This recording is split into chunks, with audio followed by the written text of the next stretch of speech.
ছাত্র জনতার অভ্যুত্থানে পদত্যাগ করে দেশ ছেড়েছেন সাবেক প্রধানমন্ত্রী শেখ হাসিনা। তার পদত্যাগের পর নোবেলজয়ী অর্থনীতিবিদ ডক্টর মোহাম্মদ ইউনূসের নেতৃত্বে নতুন করে অন্তর্বর্তী সরকার গঠন করা হয়।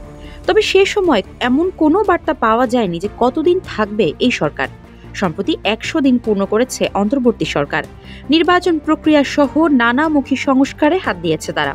এর মাঝে সরকারের মেয়াদ কতদিন হতে পারে তার সম্ভাব্য সময় জানিয়েছেন অন্তর্বর্তী সরকারের প্রধান ডক্টর মোহাম্মদ ইউনূস। রোববার কাতার ভিত্তিক সংবাদ সংস্থা আল জাজিরার প্রকাশিত এক সাক্ষাৎকারে এ বিষয়ে কথা বলেন তিনি। আজারবাইজানের রাজধানী বাকুতে অনুষ্ঠিত জাতিসংঘের জলবায়ু সম্মেলন COP29-এ সাক্ষাৎকার দেন তিনি। অন্তর্বর্তী সরকারের মেয়াদ নিয়ে আল জাজিরার সাংবাদিক নিক ক্লার্ক জানতে চাইলে ডক্টর ইউনূস বলেন, তারা অন্তর্বর্তী সরকার, স্থায়ী সরকার নয়। নিয়মিত সরকার ৫ বছরের হয়। নতুন সংবিধানে সরকারের মেয়াদ সম্ভবত ৪ বছর হতে পারে, কারণ মানুষ সরকারের মেয়াদ কম চায়। সুতরাং অন্তর্বর্তী সরকারের মেয়াদ ৪ বছরেরও কম হওয়া উচিত। এটা আরও কম হতে পারে। তা পুরোটাই নির্ভর করছে মানুষ কি চায় বা রাজনৈতিক দলগুলো কি চায় তার উপরে। Double million offer Walton fridge কিনে পেতে পারেন ২০ লক্ষ টাকা, রয়েছে কোটি কোটি টাকা নিশ্চিত উপহার। রাজনৈতিক দলগুলো চাইলে আরও আগেই নির্বাচন হতে পারে জানিয়ে ডক্টর ইউনূস বলেন, যদি রাজনৈতিক দলগুলো সংস্কার ভুলে গিয়ে নির্বাচন চায় তাহলে সেটাই করা হবে।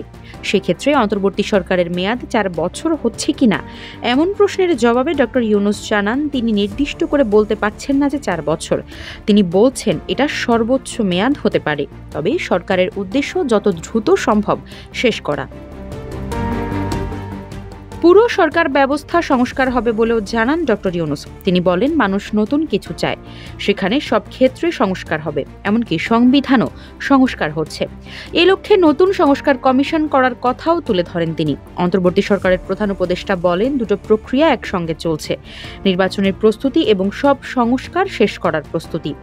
নতুন বাংলাদেশ যে শুধু নির্বাচনের মধ্যেই সীমাবদ্ধ নয় তাও জানিয়ে দেন ডক্টর ইউনূস।